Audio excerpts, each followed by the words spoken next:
Brings his head closer to you. There you go. Little bit. Stop. There you go. Oh, no. Take it. Pretend you like your dad. Look. Pretend you like. There you go. Yeah. Yeah, we're getting there. Connor, dude. Go to your right a little bit there, Connor. Lean to your right. The other right. Your other right. Your right. There you go. There you go. We just got to find the sweet spot. You know what, Jado? This is actually really good. I think I'm going to put a bloopers section on this.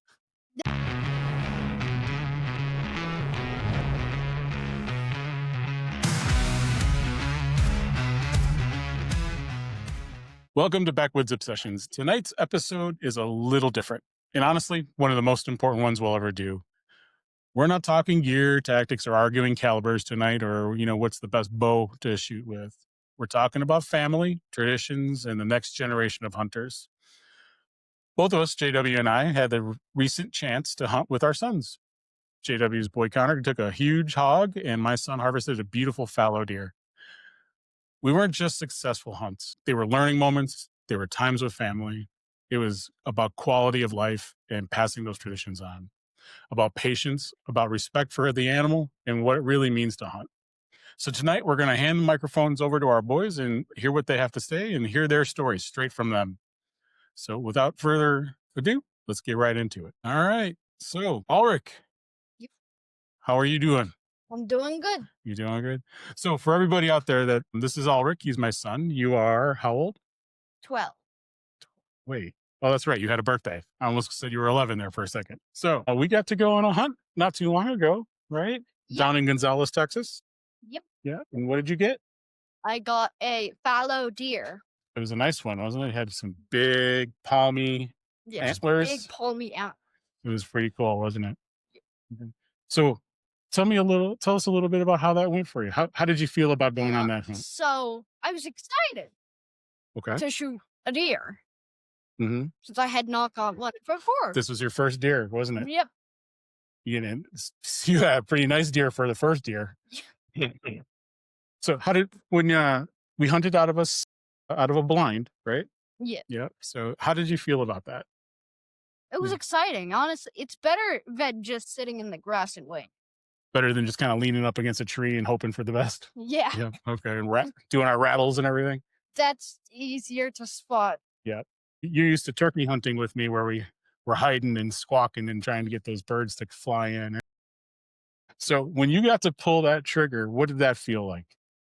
It was exciting. I would get a deer. Mm-hmm. Now, out of that whole moment, what would you say is the most exciting part of that hunt? Was it leading up to the hunt?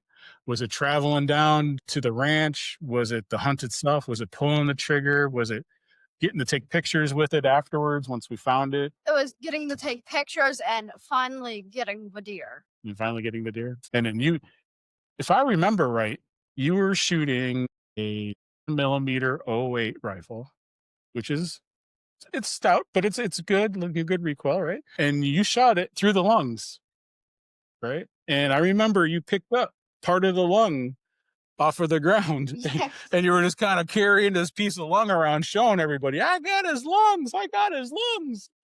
So I think you were pretty proud that moment when you made a really good shot.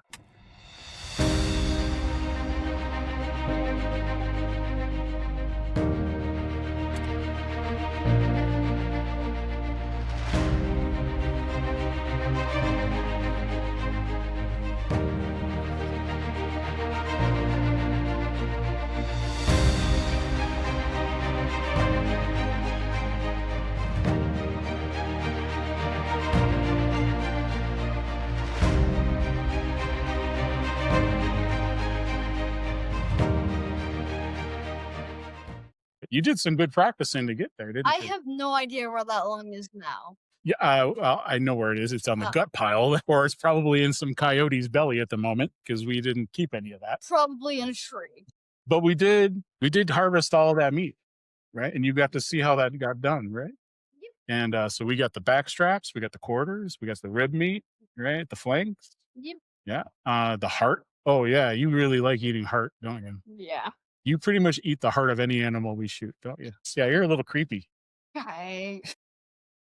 So, and then you get to see dad process all that meat here at home, right? So we made a bunch of ground for burgers, which we had, right? Yeah. Made a bunch of roasts out of the big muscle meat, right? Mom likes the asabuco cuts with the bone in the middle and the meat around and slow cook them and braise Yep. them, right?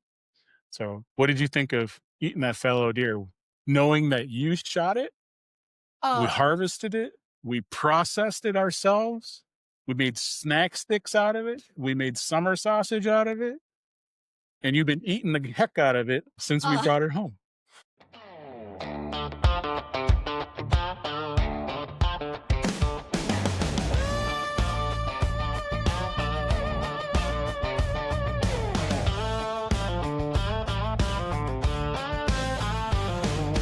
Sun creeping up through the pine tree tops.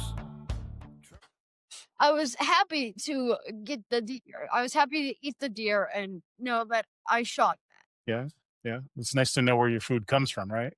Yeah, yeah. It's pretty cool when you can see it from field to the table, right? And you got to see that that animal was healthy and live and happy, right? He wasn't stressed out or nothing, and you cleanly shot him and took a good ethical kill, right? Yep. Good job, good job. Yeah, I'm Was very. you nervous when it walked out and you finally got the scope up on it and was looking at it through the crosshairs? Not really nervous. More just trying to find the shot. So what? Like, if I remember right, it's like right now he's squirmy, and he was trying to find a good, comfortable position to get on his aim. Right? Yep. So that was the hard part because we had it on a tripod for you, right? Yep. And I think you were having a little trouble with the zoom too. You were really zoomed in kind of close, so you couldn't necessarily see everything around it. Right? Yeah, that's a hunting lesson that I think a lot of guys kind of forget about is the more magnification you got, the less field of view you got, right? You got to be able to take in that whole picture of what's going around. So yeah, you took that shot at about 125 yards. So I was proud of you, man. That was awesome. You did a lot of practicing with me at the gun range, learning about the gun, loading it, shooting it right, learning about breathing, squeezing the trigger.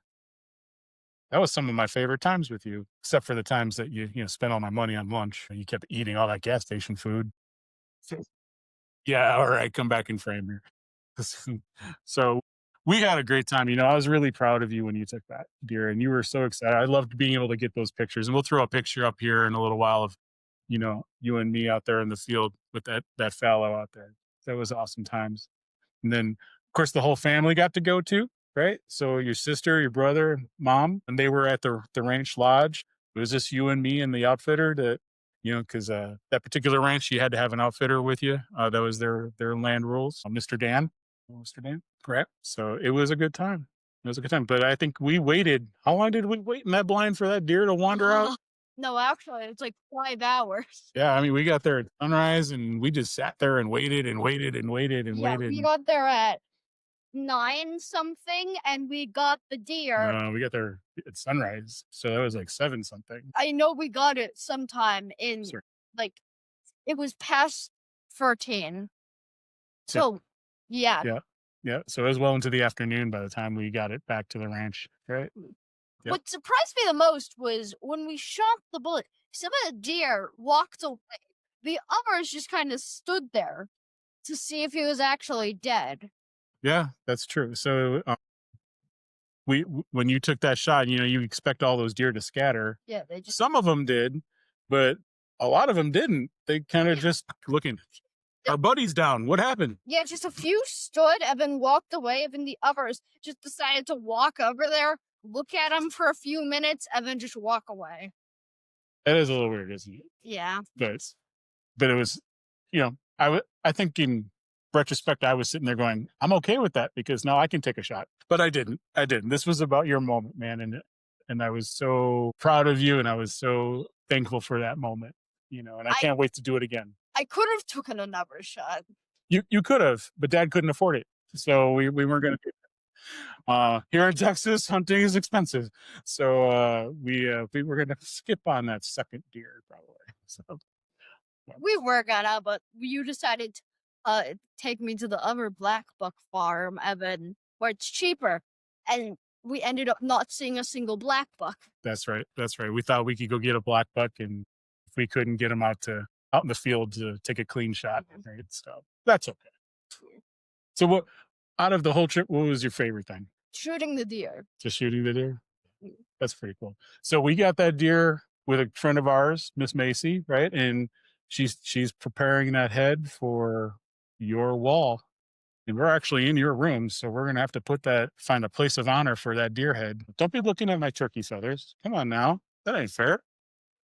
Right there? Okay, we'll put it right here, right between our heads. It should be good, right? So she's gonna have that ready for us. And we got the cape. We harvested everything off of that animal, didn't we? Yep. We did. So we got the cape, and what you don't know is she took the legs from that animal, and she's making a bookshelf for you out of that. So those feet are going to be up there, and you're going to have boards across it, and you're going to have a deer leg bookshelf. So we are using every part of that animal as we possibly can. That's cool. He'll enjoy that. Yep. And then hopefully we'll get maybe a bedspread or pillows made out of that hide or something, or maybe we'll make him a frontiersman's coat or something like that with some fringe on there, like he's going on the Oregon Trail. We'll see. But it was good times. It was good times. We used to play that when I was in school, the Oregon Trail. That was the first computer game that ever come out when we That's were right. in I always school. died of dysentery. I never prepared right, and I always died of dysentery. There was no hope for me on that game, but it was a lot of fun. Back in the 80s. So Connor, buddy, you shot a massive hog, from what I understand.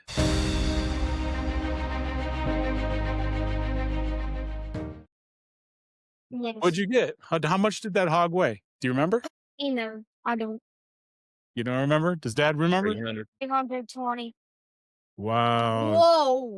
that's a big hog. I remember how much. That's exactly the same amount as the biggest hog from Independence Ranch when we went and got my hog hunt. Yeah, I think that's about right. That's about right. So Connor, where were you? I think you took that hog on your farm, right on your property there, right in your Yes. home. Yeah. So where were you shooting from? A deer stand in the back of the woods, and it was a small deer stand. Man, so if I remember what your dad told me about that stand is right, that stand's way up in the air.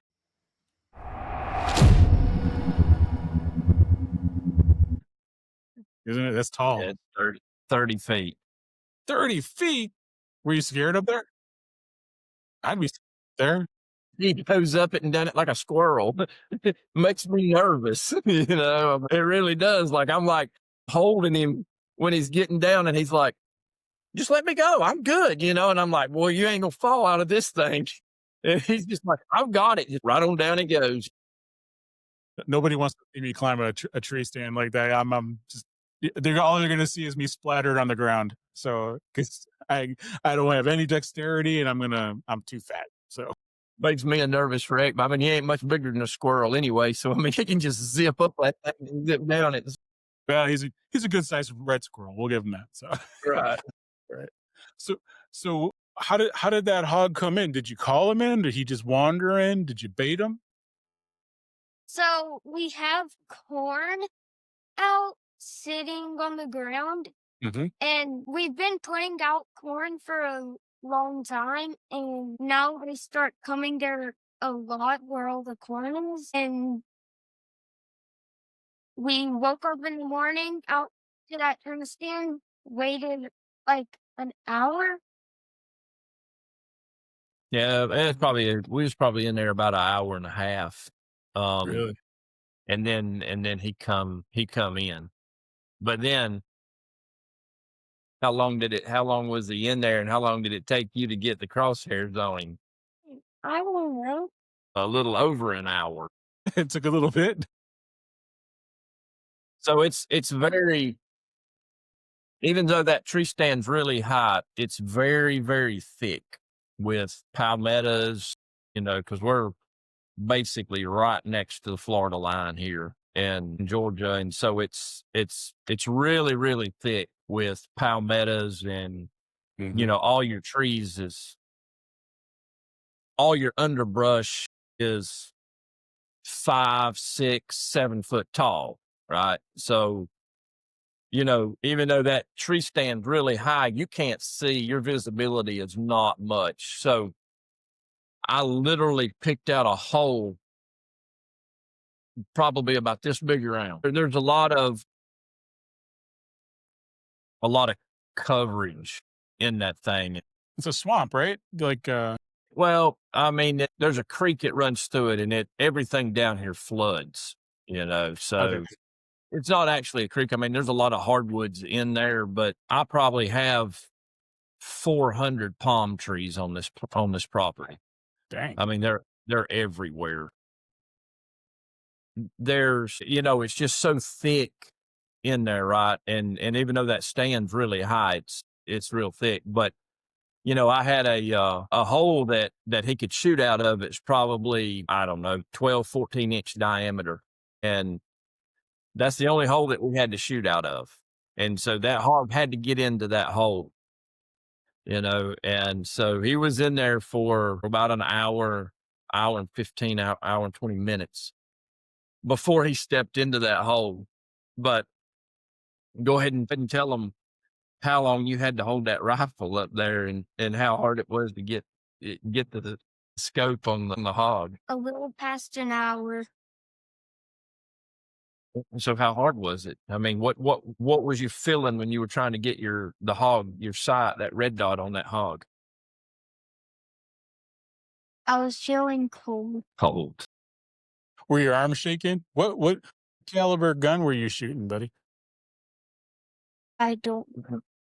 It's a 5.56 AR-15. So that's got a little bit of weight to it. So you're holding it. I bet your arms were getting a little tired there if you were holding it for that long. Were your arms Yes. shaking? Yes. Getting tired? Yeah. But you muscled through it. You got that hog. He did let me rest it in my leg. There you go. There you go. It's all about being I've got- comfortable, right? Being safe with I've that got 'em. gun, good control of that weapon, right? I have a bar across the front of it. This. Stop. I have a bar across the front of it, so he can rest it on the front of the stand, but it was pressing up against his shoulder pretty good. So he was, Right. it was a little tough for him. Yeah. That hog come into that hole, and go ahead and tell him what happened. When you finally got the scope on the hog, the red dot. Obviously, I shot him. I know, but tell him what it was like. The Were you gun ex- kicked a little bit.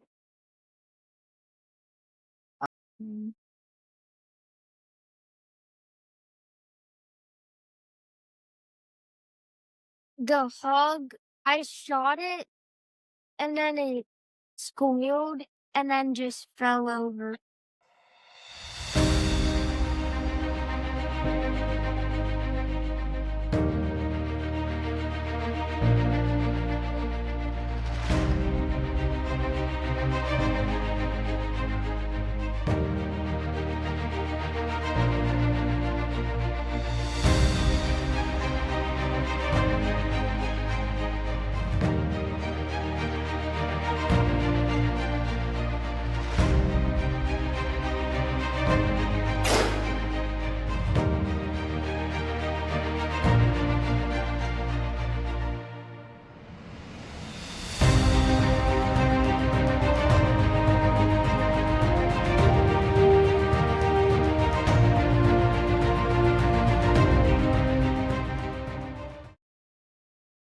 So, wow. It's okay. So you shot it and it just kind of rolled right over there, huh? That's a good shot then. As the animation mechanic over here just demonstrated. He said, "Do I need to shoot him again? Do I need to shoot him again?" I said, "No, you don't. You don't need to shoot him again." How did that feel when you pulled that trigger and you saw it fall over? I felt good about it. You did? Yep. You know you were gonna take home some good meat, right? Yeah. Are you gonna do anything with did you make a shoulder mount out of it or a European mount or Getting a shoulder mount. So it had 4.5 inch cutters holy and moly. yep. And top tusks were probably 1.75 inches by 2.5 inches wide. My God, that's a mean beat you just took out there, buddy. Yeah, it's big. Yep. Yeah. We had a time with it too. When you say a time with it, was just to get it back or Yeah, so we had I've got a place out here where I usually hang all my deer and stuff. Mhm. Well, I went to go pull it up on it. It wasn't hardly built heavy enough to handle that. So I put it across a limb that I have over here and went to pull it up with the truck and it broke the limb. Jeez. So needless to say, we had to improvise. Yeah. We had to bring it in the horse barns, put it across the top of the rafters, and luckily Mama wasn't home, was she? Yeah, it almost broke. Yeah, it was close on them rafters, Well, because the span on them rafters is probably 28 feet, and there's no support on the inside of those things. And so I was, you're yeah, pushing its limits, putting 300 yeah, pounds we in were the middle pushing of the it. limit on it, but we got it up there and got it skint and just in time for Mama to get home and see that we was inside her horse barn skinning a hog and there's blood all over the concrete. My God. And I was making weird noises when I had to put the blood on my face. You got to put the blood on your face. We didn't do that. I didn't make you do that. I didn't even think to do that. So a lot of times traditionally what you do is you on your first kill you dip your fingers in and you do the old war paint on the face. So I should have done that. I didn't think to do that. Dang it. Do it next time. Yeah, absolutely. Mama reminded us, so we ended up having to do that. I'll see if I've got a picture. We'll post it in here of the blood on the face. Heck yeah, that'd be awesome. That That'd be probably awesome. was So Connor, out of that whole hunt, what was the most favorite part for you? shooting the hog. Shooting the hog? That's awesome. Were you when you finally pulled that trigger, was it all excitement or was it nervousness or It was excitement. it was excitement? Yeah, that's pretty cool when you can finally bring it all together and harvest that animal, right? Especially when you made a good shot. You just made that sucker roll right over, right where it stood. Good job. Tell him where you shot it at. Where was you aiming? Right behind the shoulder. Right behind the shoulder. There you go. Yep. That's a good place on a hog. That or the ear hole, right? Yep. So he took it. He shot it.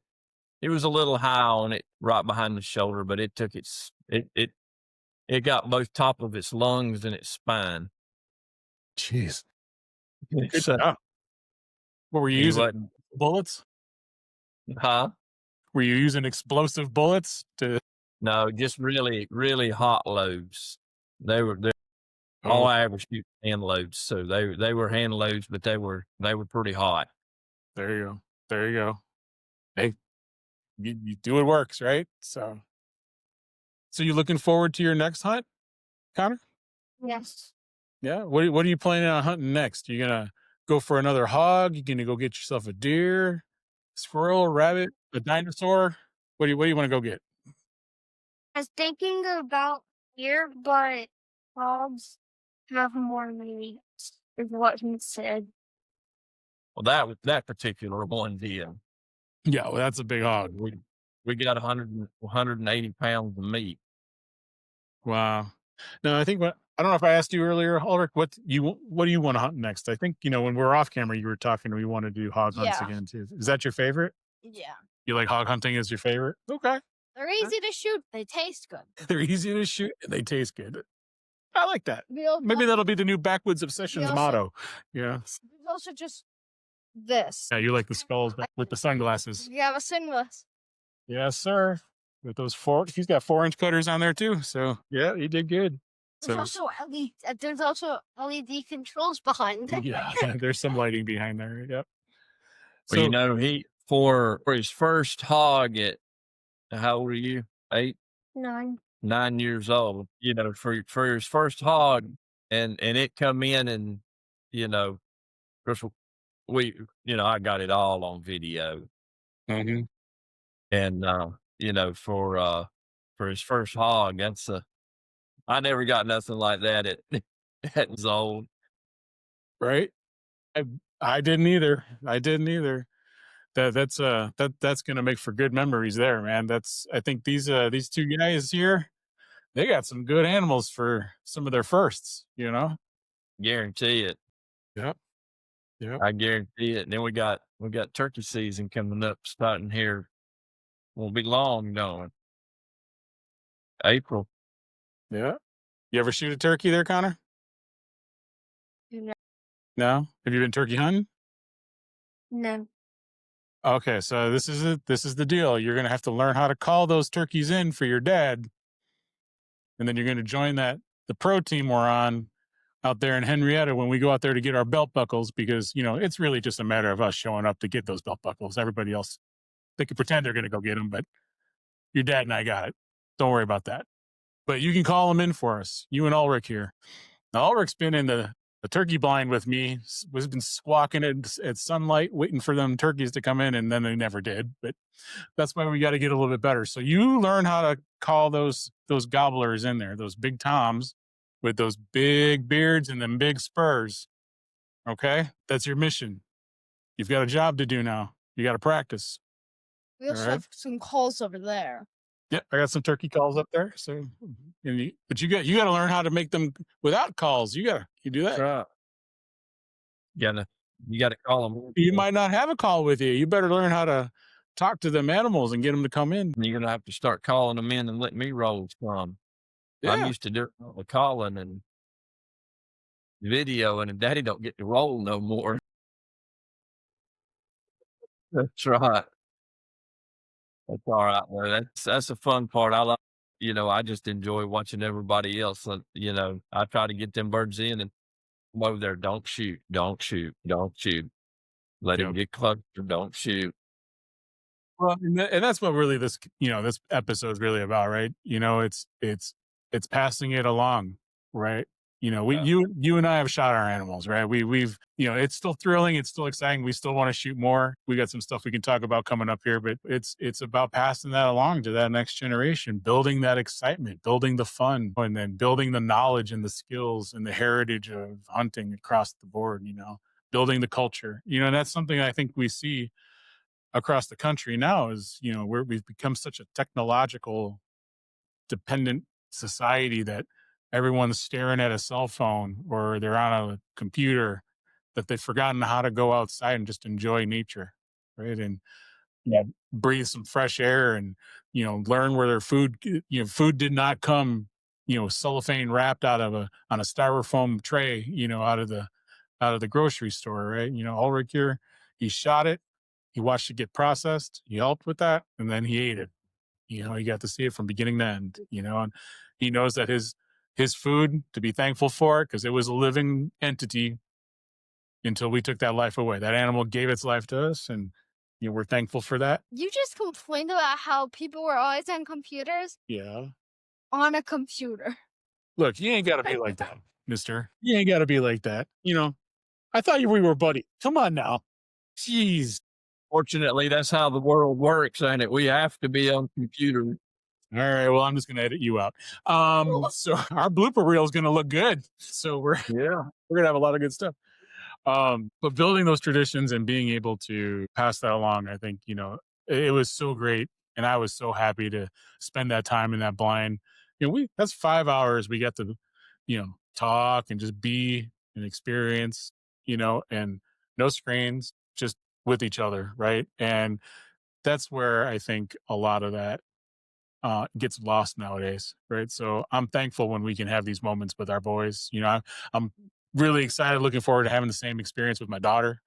You know, so we're gonna, I hope our audience, you know, gets to experience the same things because this that kind of culture is slowly fading away, and I want to see it get bolstered back up. I want to see people get excited about it again. There's so many different things to experience, so many different types of hunting, right? And you and I, we got some good stuff coming up here in the rest of 2026 as we've now entered the new year. We got Turkey Fest coming up here in April, where you and I just need to show up and get our winter belt buckles, and kind of show them Just what's take what. the world championship and just show up and get it and bring it on back. That's right. I don't care what on that previous episode with Mr. Josh Carney saying he just shows up and they fall over dead. Well, we're going to show him what's what. So no extra points just because he's in a wheelchair where it's on. He's throwing the gauntlet down.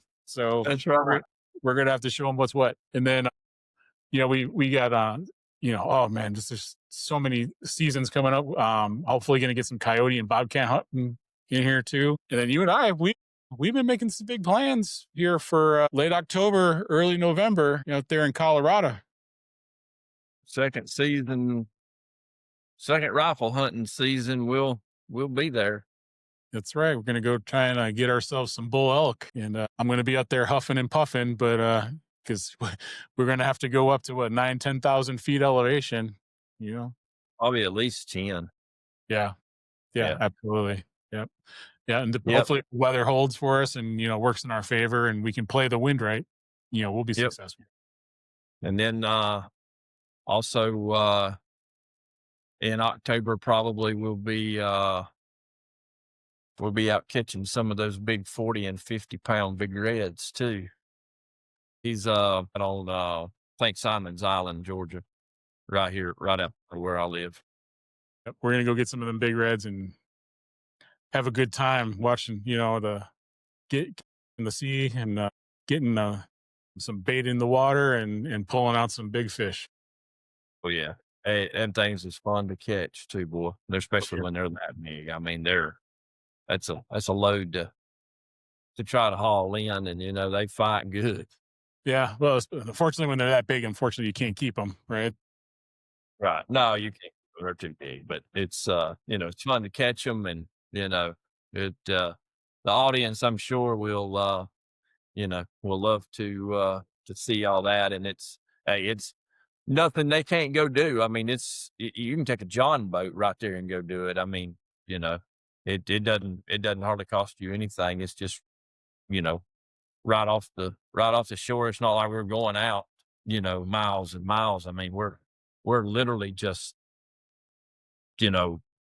probably 8 feet of water, maybe. Yeah. Yep. Yeah. No, So it's going to be a good time. It's going to be a good time. And and like you said earlier, you're right next to the Florida line there. Looks like we got an opportunity to go out and do a little iguana hunting with some air guns. Oh, yeah.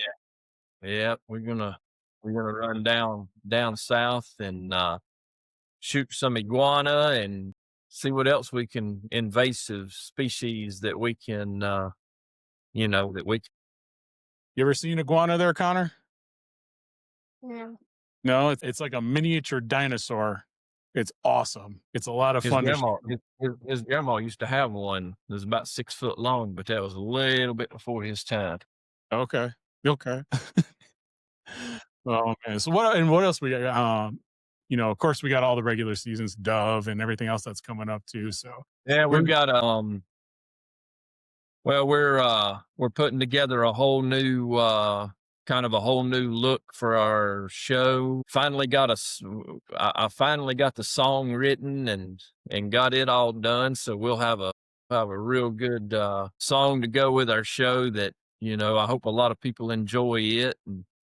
And so, we got a whole lot of stuff coming down the pipeline for 2026. It's yeah, that's right. a lot of interviews too. We're working on getting some other people on, and we'll have some biologists on from around the country, and hopefully we'll get some good information in here for everyone to come in and listen to, and maybe get some pointers, and And have a couple good laughs while we're at it. You got that's it. it.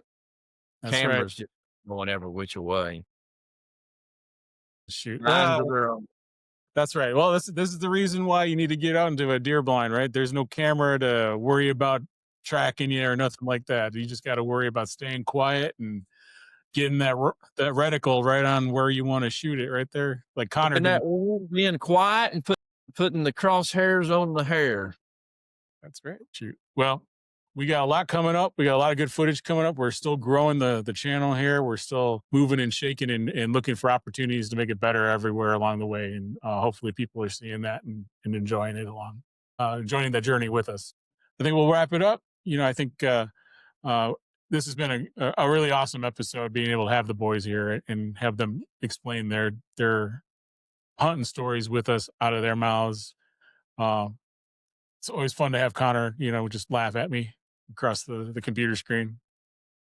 Okay. There he goes. He's laughing. That took a while. It did. It took a little bit. That's okay. But this is Backwoods Obsessions. This is real talk for real hunters. And we'll see you next time. Thank you. Bye. Bye.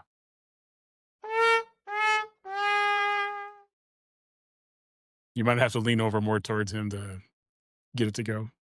There you go. There you go. Why that did that, I have no earthly idea. Yeah. It's supposed to be off. That's okay. I can edit all that part out. If you need to get up and readjust it, you get like I said, I can edit all this part. That's all good. Yeah, you'll have to, because you just said edit out. Yeah. I mean, I'm gonna have to replace, all over here with a picture of a Pokemon or something. What? No, just put the Pokemon on my head. You're over here squirreling around like you're a jackrabbit or something. So I don't know why that thing done that. Let me fix it real quick. I don't understand why. Yeah, just edit this part out. yeah.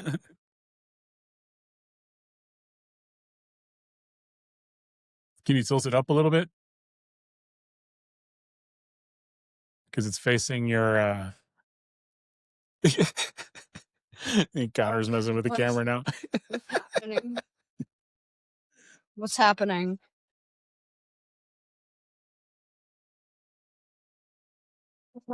Let's do. Okay, come on. Oh, stop. just there you go. All right, there. It's fixed. How do you cut off that AI? Well, you know what? I know what happened. These are smart cameras, and they have hand gesture capability, so you can turn them on and off with her hand gestures. And maybe it saw your hands move, and it thought you were telling it to turn it on. So how do you hand gesture to cut it off? That's a great question. I haven't the slightest clue. Just start throwing up random Yeah. signs. Yeah, I would just give it the finger if I were you. What? Don't do that. There you go. Little bit. Stop. There you go. There Oh, you go. no. No, Take it. Connor. Pretend you like your dad. Okay, look. Pretend you like. There you go. Yeah, we're getting there. Connor, dude. Yeah. Go to your right a little bit there, Connor. Lean to your right. The other right. Right. Your other right. Your right. That's there you go. There you go. We just got to find the sweet spot.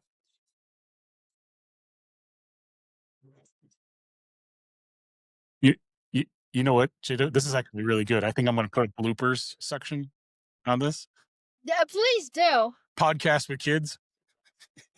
Podcast. I bet you that'll Just go over. now we got a big bloopers.